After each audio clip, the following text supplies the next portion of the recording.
பெரிய பெரிய பஸ் முதலாளிகளும், பெரிய பெரிய கரைவேட்டி கட்டவர்களும், பெரிய பெரிய ஜமீன்தார்களும், பெரிய பெரிய மிராசுதாரர்களும் வந்து அ பணக்காரர்கள் மட்டும் ஆட்சி செய்த காங்கிரஸ அடிச்சு உடைச்சு வந்தது திமுகங்கிற மாணவர் அணி. திமுகங்கிற மாணவர்கள். அடுத்த அப்டேட் ஆக வேண்டுமா? இப்போ உதாரணத்துக்கு துரைமுருகன் பிரச்சாரம் பண்ணும்போது 18 10 வாட்டியோ 12 வாட்டியோ ஜெயிச்சுட்டோம். திருப்பி நான் வரேன்னு மூச்சு வாங்கிட்டு வந்து பிரச்சாரம் பண்ணிட்டு இருக்காரு. ஆனா, அவரு அடுத்த கட்டம் வந்து அந்த காட்பாடியில வரவே இல்ல. அது மாதிரி வந்து பார்த்தீங்கன்னா, இப்ப கேரளால எடுத்தீங்கன்னா நெறைய படித்தவர்கள் இருக்கின்றார்கள். இளைஞர்களுக்கு நெறைய விஷயங்கள் வந்திருக்காங்க. இப்ப இங்க வந்து பார்த்தீங்கன்னா, ஜென்சி கிட்ஸ் வந்து யார் யார் எந்த தொகுதியில எந்த வேட்பாளர்ன்னு கூட நீங்க எத்தன கோடிகள் ஒவ்வொரு தொகுதிக்கு பண்ணீங்க. செலவே பண்ணாம உதாரணத்துக்கு இங்கேருந்து போறாங்க, ஒரு டீ குடிச்சாங்க, அங்க செலவு பண்ணாங்க, வந்து ஒரு பிரச்சாரம் பண்ணாங்க, ஒரு 50, 10,000 செலவு பண்ணாங்க. இன்னைக்கு எல்லாம் எம்எல்ஏ. யார் யார் எப்படி வந்தாங்க? யாருக்கும் எந்த தொகுதிக்கும் அந்த தொகுதி எம்எல்ஏ யாருன்னு தெரியல. அதேமாரி 30 வருஷத்துக்குள்ள இந்த மாணவர் அரசியல் வரவில்லை என்றால், இளைஞர்களோட அரசியல் வேண்டாம். அந்த ஏடிஎம்கே ஆகட்டும், டிஎம்கே அப்டேட் ஆகல.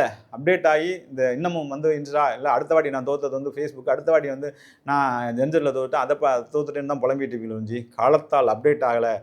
Facebook ஆகட்டும், WhatsApp எல்லாமே அப்டேட் ஆகிட்டு இருக்கு. நீங்க என்ன அப்டேட் ஆகாம பழமைக்குள்ளே இருப்பது. நீங்க நினைச்சது காரணம் தான். ஒரு 2 வருஷத்துக்கு முன்னாடி பார்லிமெண்ட் தேர்தல்ல அல்டிமேட்டா எல்லா இடத்துலயும் எல்லாம் ஜெயிச்சீங்க. நினைச்சும் பார்க்க முடியாது. அப்ப விஜய்ங்கிற ஒரு கன்டென்ட் இல்ல.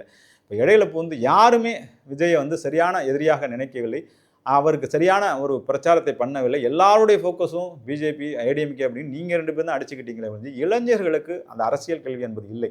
இந்த இளைஞர்களுக்கு வந்து போதுமான அரசியல் உதாரணத்துக்கு வந்து மணிரத்னத்தோட பையன் வந்து பார்த்தீங்கன்னா, கம்யூனிஸ்ட் கட்சியில என்னமோ பயங்கர அரசியல் அறிவு, பயங்கர சூழ்நிலைகள், பயங்கர இந்த யங்ஸ்டர்ஸ்லாம் தான். நல்லா நான் அரசியலுக்கே காணோம். எங்க போனான்னு தெரியல. அப்படியே போயிட்டார். அது மாதிரி இள அரசியல் படித்து, பாரம்பரியம் படித்து அந்த மாரி சூழ்நிலையில வந்தவர்கள்லாம் இன்றைக்கு அந்த மாரி இளைஞர்கள் இன்றைக்கு வந்து இவ்வளவு பெரிய பொறுப்பில் அமர்ந்திருந்தார்கள் என்றால், இந்த தமிழ்நாடு இந்தியாவிலே ஒரு முதல் மாநிலம் இருந்திருக்கும். ஆனா இன்னைக்கு யாருக்கு எப்படி என்ன ஏது அப்படிங்கிற மாரி சிலர் குடித்துவிட்டு ஆட்டம் போட்டாங்கன்னா சரி, அப்படி பண்ணாங்க, இப்படி ஆயிரம் விமர்சனங்கள் வருகின்றது. எந்த எம்எல்ஏக்கும் சரி, அமைச்சருக்கும் சரி, மூத்தவர்களை தவிர பாக்கி யாருக்கும் மீடியாவை அணுகத் தெரியவில்லை. இப்ப வந்து நம்ம விஜய் பார்த்திபன் சேலம் எம்எல்ஏ அந்த அந்த பஸ் ஸ்டாண்ட்ல போயிட்டு அந்த ஒரு ஆராய்ச்சி பண்ணிட்டு அந்த பையன்ட்ட போய் அப்படி ஒண்ணு சாப்பிட்டேன் நம்ம இப்படி இதெல்லாம் ரீல்ஸ் எடுத்து போட்டுட்டு இருக்காங்க. ரீல்ஸை நம்பி ஆட்சி ஒப்படைக்கப்பட்டுள்ளது.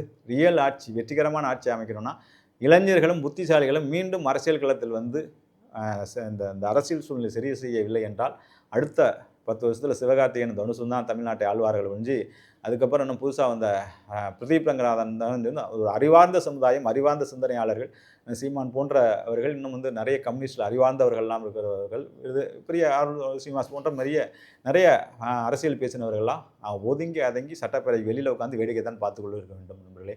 எனவே இந்த ஜென்சி கிட்ஸ் வந்து பார்த்தீங்கன்னா, அரசியலுக்கு வரவில்லை என்றால் இன்னும் ஒரு 10, 20 வருஷ அரசியல் ஆபத்தை நோக்கி தான் செல்லும்.